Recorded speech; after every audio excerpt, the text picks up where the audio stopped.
तो आज हम बात करेंगे मुगल वंश की। पिछले क्लास में हमने मुगलों के इतिहास में बाबर के बारे में बताया था।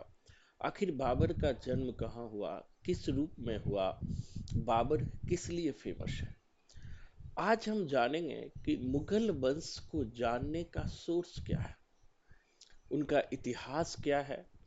आखिर मुगल वंश के शासकों को, चाहे वो अकबर हो, चाहे हुमायूं हो, शेरशाह हो, औरंगजेब हो, इसे हम जानते कैसे हैं। यहां से एक सवाल, आज अगर आप वीडियो देख लेंगे और इतिहास से अगर आप टीजीटी, पीजीटी, नवोदय या नीट का पेपर देने जाएंगे तो एक सवाल जरूर रहेगा। और चूंकि मैं खुद हिस्ट्री से जेआरएफ हूँ, नेट हूँ, तो मुझे पता है किस तरह के सवाल पूछे जाते हैं। उसी का नोट्स जो है स्क्रीन पर भी है, और अगर आप नोट्स भी चाहते हैं तो बिल्कुल आपको मिलेगा, आपको बस मैसेज करना है। तो दोस्तों, अकबर के बारे में जैसा कि आप जानते हैं कि अकबर का इतिहास, अकबर जो एक महान शासक हुए हैं, आखिर अकबर को हम किस किस रूप में जानते हैं, कैसे जानते हैं।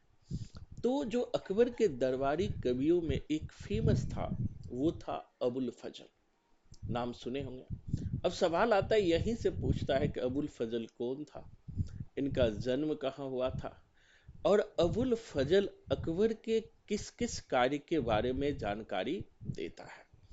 तो सबसे पहले तो अबुल फजल, दोस्तों जैसे स्क्रीन पर आप देख रहे हैं, अबुल फजल ने अकबर नामा लिखा था। जैसे स्क्रीन पर मैंने लिखा भी है कि अबुल फजल ने क्या लिखा था, अकबर नामा लिखा था।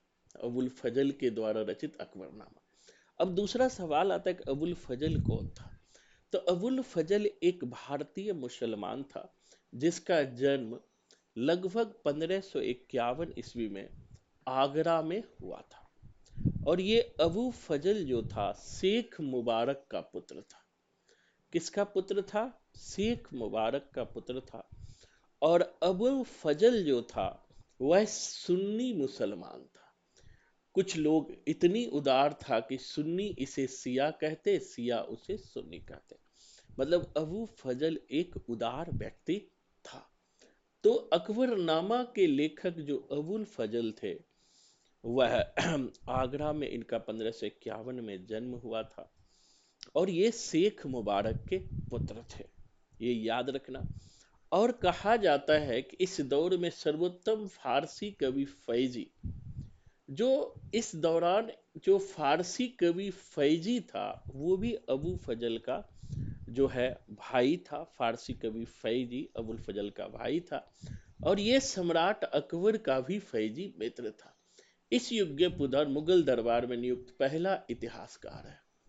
अबू फजल जो है एक मुगल दरबार में नियुक्त पहला इतिहासकार भी है, जिसका 1602 ईस्वी में अबुल फजल को मारा किसने था, तो याद रखना 1602 ईस्वी में अकबर के जो विद्रोही पुत्र सलीम, जिसे जहांगीर कहा जाता है, इसी जहांगीर के निर्देश पर वीर सिंह बुंदेला, जो बहुत फेमस नाम है, वीर सिंह बुंदेला ने अबू फजल की हत्या करवा दी थी।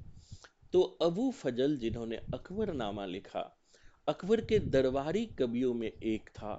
और इन्हीं का भाई फैजी था। फैजी भी एक फारसी का महान कवि था, महान लेखक था। और एक लंबे वक्त तक अबू फजल जो है अकबर के दरबार से जुड़े रहे।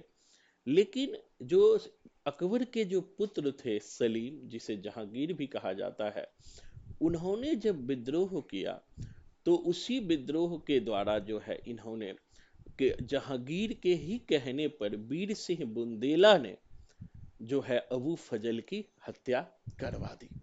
तो इसको आप ध्यान में रखिएगा।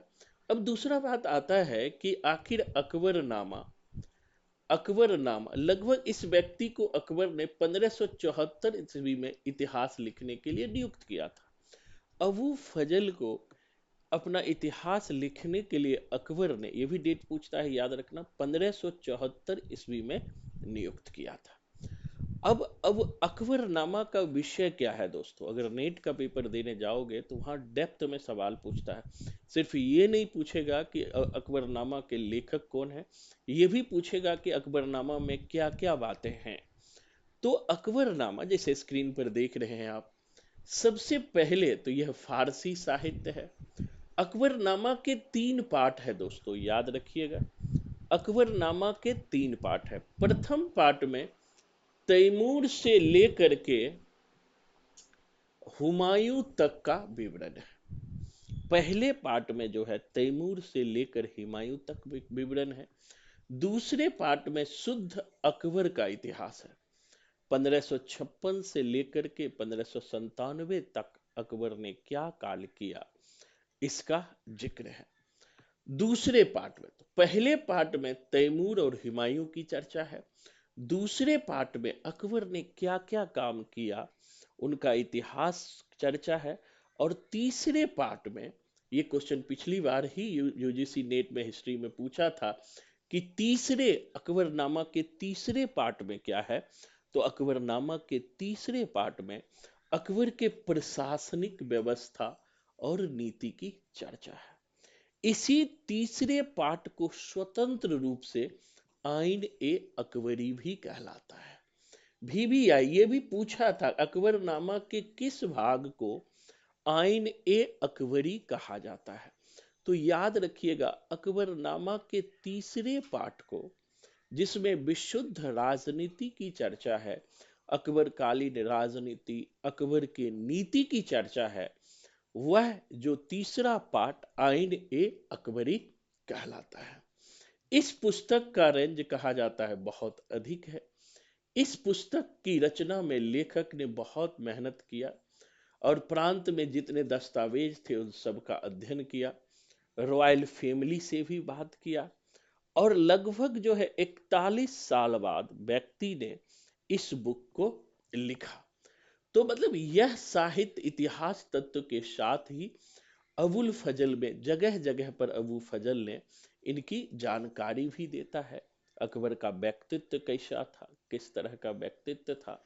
और सबसे बड़ी खासियत है कि इस बुक में तिथि समेत आंकड़ा भी है, कि इस बुक के माध्यम से आप अकबर ने कब कौन सा काम किया, कौन सी प्रशासनिक नीति अपनाया, उन सब का तिथि के साथ साथ आंकड़ा भी दिया गया है।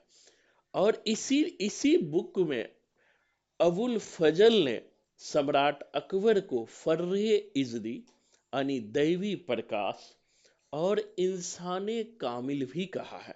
ये क्वेश्चन पूछा भी है, यूपीएससी तक में पूछता है किसने अकबर को फर्रे इजदी या इंसाने कामिल या दैवी प्रकाश कहा है।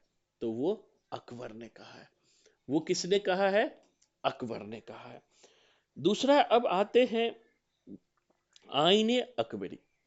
जो अकबरनामा का तीसरा पार्ट है आईने अकबरी, ये भी अबुल फजल की ही रचना है। मैंने बताया जो अकबरनामा है वो 3 पार्ट में, पहले पार्ट में तैमूर हुमायूं का वर्णन है, दूसरे पार्ट में अकबर का इतिहास है, तीसरे पार्ट में अकबर के प्रशासनिक नीति की चर्चा है। तो आईने अकबरी में दोस्तों प्रशासनिक इकाइयों का ब्यौरा है, अकबर के तमाम अधिकारियों की सूची है, सैन्य व्यवस्था, न्याय व्यवस्था, राजस्व व्यवस्था, सबकी चर्चा इसमें है। साथ ही अकबर कालीन मनसबदारी प्रथा, जहांगीरदारी प्रथा, जमींदारी प्रथा, आईने दहशाला जिसे टोडरमल की बंदोबस्ती भी कहते हैं, इसकी भी चर्चा है। साथ ही अकबर कालीन चित्रकला, वस्तुकला, अनुवाद विभाग, सबके चर्चा है। आखिर अकबर के दरबार में कितने चित्रकार हैं, उन सब की चर्चा है। मतलब कहने का मतलब ये है कि जो आईने अकबरी पुस्तक है, जहां से नेट में एक सवाल हर बार पूछता है, प्रशासन, धर्म, समन्वय, संस्कृति, इतिहास, सब कुछ की चर्चा आईने अकबरी देता है। तो आईने अकबरी जो है अकबरनामा का ही तीसरा पार्ट है। इसे आप ध्यान में रखिएगा और कोई गलती की गुंजाइश नहीं होनी चाहिए। अब दूसरा दोस्तों, अकबर के इतिहास बनाने में दूसरे जो महत्वपूर्ण बुक है, जो सोर्स है, जो एक क्वेश्चन बार बार पूछता है, वो है तकमियात ए अकबरनामा। वो क्या है, स्क्रीन पर आप देख रहे हैं, तकमियात ए अकबरनामा। अब ये रचना किसका है, इनायतुल्लाह खां की रचना है। तकमियात यानी मियाँ यानी इनायतुल्लाह, तकमियात की रचना। जब आप क्लास से ज्वाइन करेंगे तो इसको हम कोडिंग से भी बताएंगे कि इसकी रचनाओं को आप कैसे याद रख सकते हो। तकमियात ए अकबरनामा ये इनायतुल्लाह खां की रचना है, और ये पर्शियन साहित्य है, फारसी साहित्य है। कहा जाता है जब अबुल फजल की 1602 ईस्वी में हत्या हो गई तो इतिहासकार का पद खाली हो गया, सरकारी इतिहास लेखन रुक गया, अतः किसी न किसी व्यक्ति को उसकी जगह नियुक्त करना था। तो अकबर ने इसी व्यक्ति को अपना इतिहास लिखने के लिए शुरू किया, और जहां से अबुल फजल ने अकबरनामा के कार्य को रोका था, वहीं से इन्होंने इस कार्य को आगे बढ़ाया। समझ गए, तकमियात ए अकबरनामा समझिएगा इनायतुल्लाह खां की रचना है। जैसा कि मैंने आपको बताया पीछे कि 1602 ईस्वी में जहांगीर के कहने पर वीर सिंह बुंदेला ने अबू फजल की हत्या कर दी। अबू फजल अकबर का एक जो है सरकारी इतिहासकार था। तो अब दरबार में सरकारी इतिहासकार का पोस्ट खाली हो गया, तो उसकी जगह पर जो अकबर ने इनायतुल्लाह खां को नियुक्त किया, और यही इनायतुल्लाह खां ने अकबर ने जहां से अकबरनामा को रोका था, सॉरी, अबू फजल ने जहां से अकबरनामा को रोका था, उसी से आगे बढ़ाया इनायतुल्लाह खां ने। तो इनायतुल्लाह खां की ही रचना है तकमियात ए अकबरनामा। क्या नाम है, तकमियात ए अकबरनामा। बहुत इंपॉर्टेंट है। अब आगे बढ़ते हैं, अकबरनामा। दोस्तों, एक तो अबुल फजल की अकबरनामा है, एक अकबरनामा अबू फजल के भाई फैजी ने भी लिखा है। तो अकबरनामा एक अबू फजल का है और एक फैजी सरहिंदी की रचना है। किसकी रचना है, ये अकबरनामा फैजी सरहिंदी की रचना है।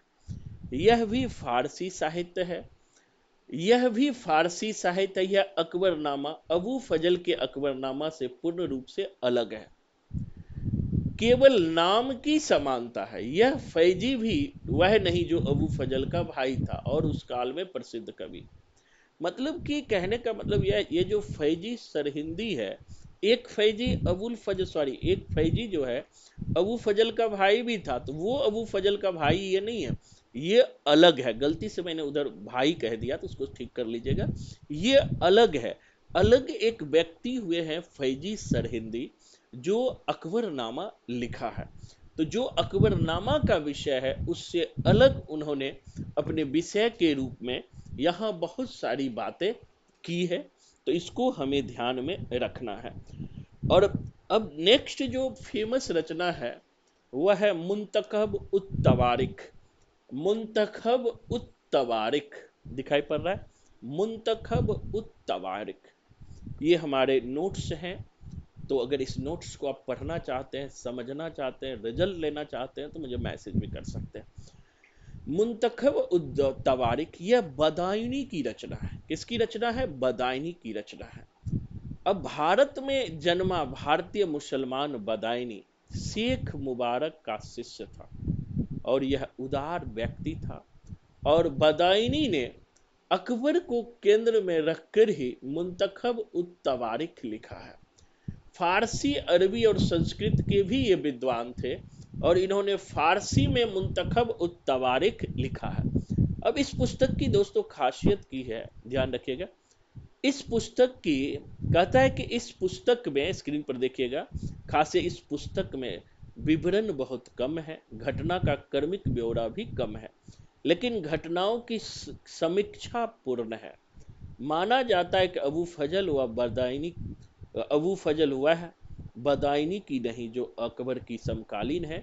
ये अबू फजल प्लस बदायूनी, अगर अबू फजल के इतिहास और बदायूनी के इतिहास को हम रखें तो अकबर को हम कंप्लीट रूप में समझ सकते हैं।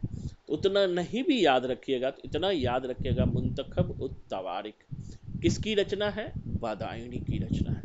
मुंतखब उत तवारिक किसकी रचना है? बादायनी की रचना है। बादायनी यद्यपि कोई कट्टर मुसलमान नहीं था, इसलिए इन्हें दीन इलाही की आलोचना की, ऐसी आलोचना करने वाला एकमात्र लेखक। बदायूनी पहले व्यक्ति थे जो जगह जगह पर जो है अकबर की आलोचना भी करते हैं। वही आप देखे होंगे कि अबू फजल कहीं भी अकबर की आलोचना नहीं करते हैं, लेकिन मुंतखब उत तवारिक में बदायूनी अकबर ने जो दीन ए इलाही चलाया था उसकी भी आलोचना करते हैं। अकबर ने 1579 ईस्वी में मजहरनामा जारी किया था, मजहरनामा उसकी भी आलोचना ये करते हैं। और इस मतलब इस थेट के कारण जो है यह एक काफ़ी फेमस रहे हैं बदायूनी, कि बदायूनी ने अकबर के पॉजिटिव के साथ साथ नेगेटिव कार्यों की भी चर्चा अपने बुक में की है। नेक्स्ट है तबकात ए अकबरी। समझिएगा, तबकात ए अकबरी ये जो है निजामुद्दीन अहमद की रचना है। कम से कम इतना भी याद रख लीजिएगा किसकी रचना है, तब भी आपके नेट के सवाल बनेंगे। तबकात ए अकबरी ये निजामुद्दीन अहमद की रचना है। यह भी फारसी रचना है। लेखक अकबर के दरबार का व्यक्ति था निजामुद्दीन, विद्वान था, और जो लगभग 1556 से 1593 तक का इतिहास की चर्चा इसमें इन्होंने की। साथ ही निजामुद्दीन ने इस बुक में उस समय के नगरों की भी चर्चा की है।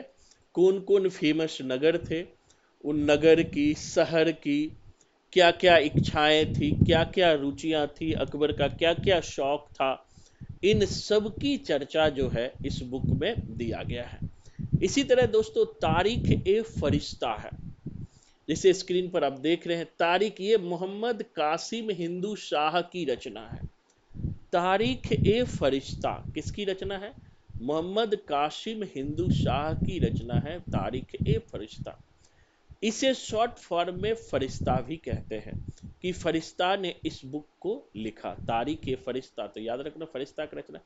ये भी अकबर पर आधारित बुक है। अकबर के काल में क्या क्या काम हुए, मतलब कि इसमें अकबर के साथ साथ जहांगीर के काल को भी इन्होंने लिखा। इसका रेंज अकबर से लेकर जहांगीर तक है। साथ ही इस बुक में यह भी बताया कि भारत में मुसलमान कैसे आया, अरबों का आगमन कैसे हुआ, तुर्कों का आगमन कैसे हुआ, अरब सत्ता भारत में कैसे स्थापित हुई, इन सब की चर्चा। साथ ही साथ जहांगीर के समय की भी चर्चा है, जहांगीर के उपन्यास भी है, जहांगीर की सोच, उनकी रहन सहन, सबकी चर्चा इसमें दिया गया है। इसी तरह एक बुक है वाकिया, नाम है वाकिया। वाकिया मतलब होता है घटना। इस घटना नाम से, वाकिया नाम से जो बुक लिखा वो असद बेग की रचना है। वाकिया क्या है? असद बेग की रचना है। और खासियत क्यों है, नेट में यही क्वेश्चन पूछा गया था पिछली बार, कि किस बुक में जो है तंबाकू की खेती की चर्चा है। तो दोस्तों बाकिया की जो रचना, असद बेग की जो रचना है बाकिया, इसी में तंबाकू की खेती की चर्चा है। इसमें बताया गया है कि तंबाकू पुर्तगालियों के जरिए भारत आया है। तो तंबाकू किसके जरिए भारत आया? पुर्तगालियों के जरिए। साथ ही कैसे अकबर काल में मुगल भारत में पहुंचा, और अकबर काल में जो है तंबाकू की खेती प्रारंभ हुई, ये असद बेग जो है अपनी वाकिया रचना में इनकी चर्चा करते हैं। इसी तरह अकबर के बाद दोस्तों जहांगीर काल और शाहजहां काल में भी बहुत सारे बुक लिखे गए, उनको हमें ध्यान में रखना है। सिंसियर होके पढ़ेंगे तो इतिहास से, जैसे मैंने जेआरएफ किया, आप भी आसानी से नेट, जेआरएफ, टीजीटी, पीजीटी सब पास कर सकते हैं। लेकिन इतिहास को साइंटिफिक वे में और डेप्थ में पढ़ना पड़ेगा। जैसे तजुक ए जहांगीरी, देखो तजुक ए जहांगीरी यह अकबर का एकमात्र जो है आत्मकथा है। तो मुगल काल में जो पहला आत्मकथा लिखा था वो बाबर ने लिखा था। वो बाबर ने जो बाबरनामा लिखा था, वो बाबर की आत्मकथा थी, वह तुर्की भाषा में थी, जबकि जहांगीर ने तजुके जहांगीरी के नाम से आत्मकथा लिखा है और यह आत्मकथा फारसी में है। और इस आत्मकथा को पूर्ण करने वाला मुतैमिद खां था। बाबर ने पूरा, जहांगीर ने इसे पूरा नहीं कर पाया, तो इस आत्मकथात्मक साहित्य को पूरा करने वाला, जैसा स्क्रिप्ट में देख रहे हैं, मुतैमिद खां था। कौन था? मुतैमिद खां। इस आत्मकथा में जहांगीर के समस्त जीवन चर्चा नहीं है, बल्कि जीवनी एक अधूरी है। और इसमें क्या है कि इसमें आत्मकथा लिखते समय जहांगीर ईमानदार भी नहीं रहते हैं। पॉजिटिव बात को तो जहांगीर बताते हैं, लेकिन निगेटिव बात को छुपा जाते हैं, जो वो नकारात्मक पक्ष है उसको नहीं बताते हैं।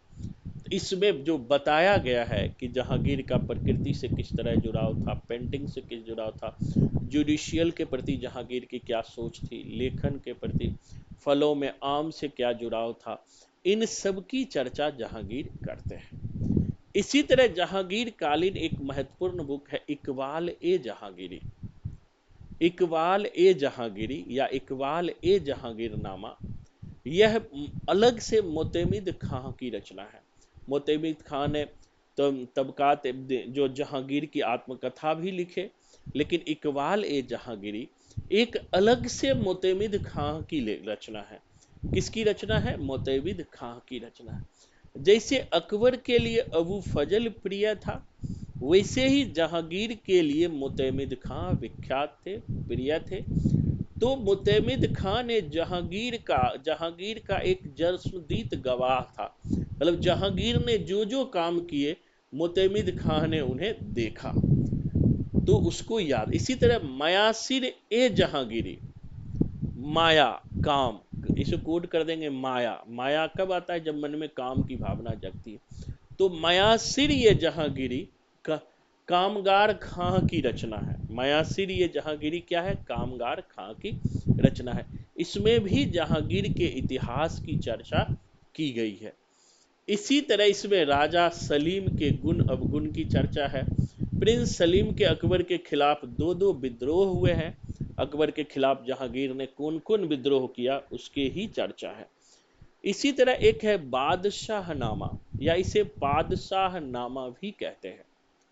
तो पादशाहनामा किसकी रचना है? तो इसको लिखने वाले 3 इतिहासकार थे। पादशाहनामा, प्रथम 10 वर्ष के पादशाहनामा को गजनीवी ने लिखा, मोहम्मद अमीन गजनीवी ने, याद रखिएगा। बादशाह या पादशाह नामो गजनीवी, अगले 10 वर्ष का लाहौरी और बारिश। यानी कि बादशाह नामा लिखने वाले 3 व्यक्ति थे जहांगीर काल में, गजनीवी, लाहौरी और बारिश। गजनीवी, लाहौरी और बारिश, तीनों ने सम्मिलित होकर के बादशाहनामा, या इसे पादशाहनामा भी कहते हैं, इन्होंने लिखा। और इसमें शाहजहां के काल की घटनाओं की भी इतिहास है। इसी तरह शाहजहांनामा है। शाहजहांनामा लिखा था मोहम्मद सादिक खान ने। शाहजहांनामा किसने लिखा था? 100 से शाहजहां, 100 से याद रखना सादिक खां। शाहजहांनामा सादिक खां। एक शाहजहांनामा सादिक खां ने लिखा, और एक और शाहजहांनामा था, याद रखिएगा, वह इनायत खां ने लिखा था।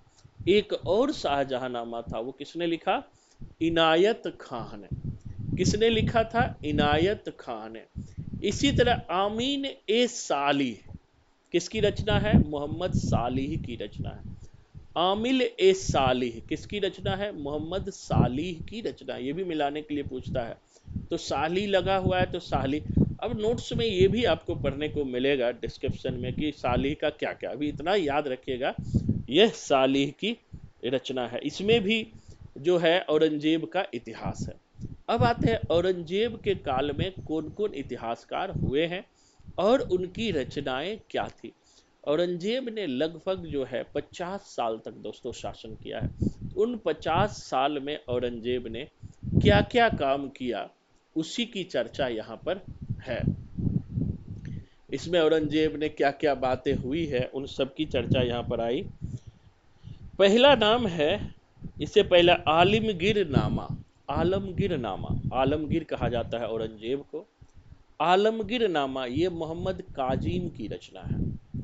आलिमगीर नामा किसकी रचना है, याद कर लीजिएगा, मिलाने के लिए पूछता है। मोहम्मद काजिम की रचना है। किसकी रचना है, मोहम्मद काजिम की रचना है।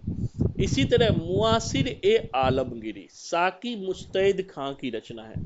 मुआसिर ए आलमगिरी किसकी रचना है, साकी मुस्तैद खां की रचना है।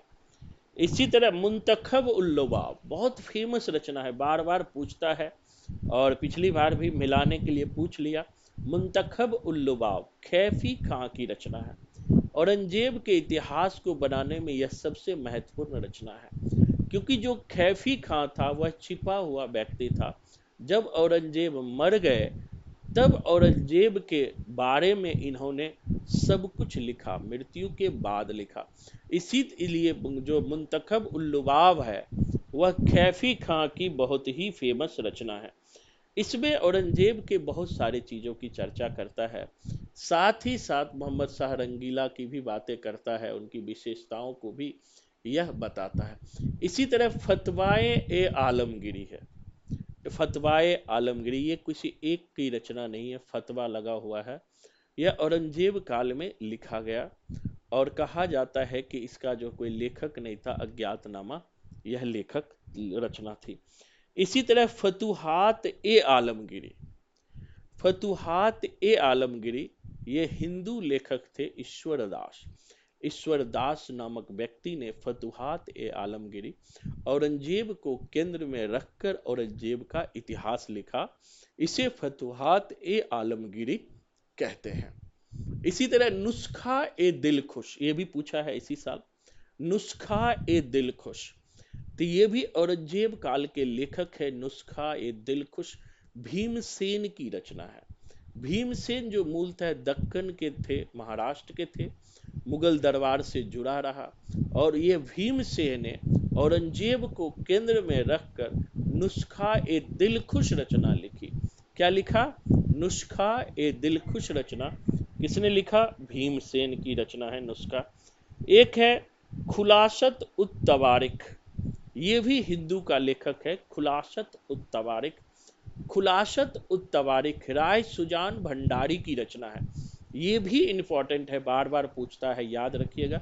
खुलासत उत तवारिख राय सुजान भंडारी की रचना है। इसमें क्या क्या बातें हैं, तो 17वीं सदी के भारत कैसा था, किसानों की दशा कैसी थी, गैर मुस्लिम शिया और सुन्नी का क्या दशा था, दरबार का इतिहास क्या था, इन सब की रचना जो है खुलासत उत तवारिख जो भंडाराय सुजान भंडारी की रचना है उसकी चर्चा यहाँ पर की गई है। तो कहने का मतलब ये है दोस्तों, मैं देखता हूँ, आप भी देखना, क्या यूट्यूब पर इस तरह से आपको पढ़ाया जा रहा है। इतिहास प्राय मैं देखता हूँ, मैं भी बहुत सारे वीडियो वॉच करता हूँ, जो कभी खुद इतिहास में नेट नहीं है वो भी नेट के बच्चों को इतिहास पढ़ा रहा है। ये बहुत बड़ी विडंबना है। और इतिहास के जो सवाल आप पूछ रहे हैं उन सवालों से, उन नोट्स से, वीडियो से 1% भी सवाल अब नहीं आ रहा है। तो सवाल जहां से आ रहा है उसी की मैं चर्चा कर रहा हूं। सवाल अगर आपको ये सब याद नहीं है तो नेट के सवाल आपसे इतिहास में नहीं बनेंगे। सवाल बहुत डेप्थ पूछ रहा है, जो एंशियंट हो, मेडाइवल हो, मॉडर्न हो। तो एक बार जरूर आप वीडियो देखें, कि 10 दिन क्लास लेकर देखें और दूसरों से अलग ना हो, क्योंकि टाइम बर्बाद करने से कुछ नहीं होता है। मार्केट में 2000 4000 में पढ़ाया जाता है, लेकिन सिलेबस जो 5% भी कवर नहीं होता है तो फिर कोई फायदा नहीं है। तो मैं तो इतना ही कहूंगा कि नोट्स फ्री में देखो, फ्री क्लास लेकर देखो। अगर आप इतिहास से भी टीजीटी पीजीटी केवीएस नवोदय करना चाहते हैं तो एक बार फ्री क्लास जरूर चुनो। अगर वीडियो पसंद आए तो जरूर लाइक कर देना और कमेंट करके बताना कि आज का क्लास आपको समझ आया है या नहीं। तो आज के लिए इतना ही, धन्यवाद, जय हिंद।